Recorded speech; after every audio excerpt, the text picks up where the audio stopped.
Welcome to Rutgers Gardens.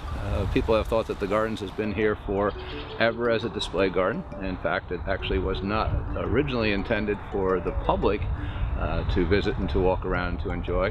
That the original mission back in the 20s, 30s, and early 40s was for farmers to come to the gardens.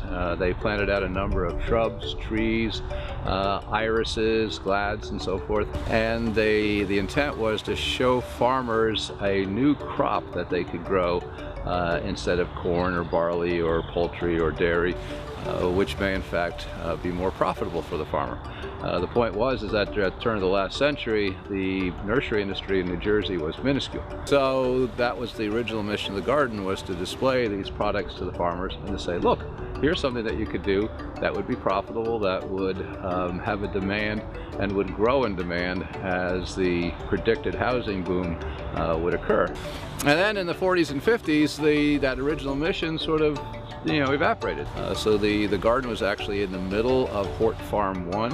Hort Farm 1's mission was for fruit and vegetable research, a little bit of agronomy as well.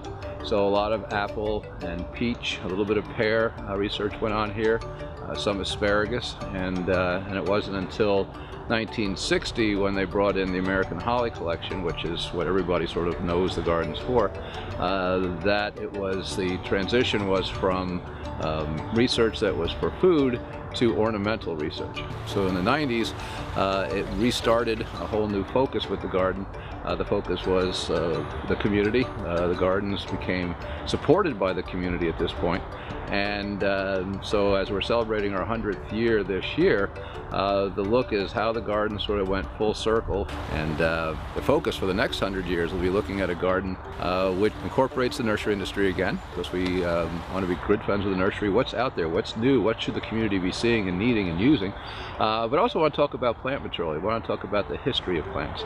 And so the new garden as it's designed will be one in which you can walk through the time, so to speak, as you walk through the garden. And then as you walk through time, it'll become more rich with plant material, it'll become more colorful, until you end up with modern day, which will be a farm, so to speak, because a lot of the current focus, obviously, with plant material is on edibles. And we'll be looking at a 3 to 4 acre vegetable farm, which will be organic.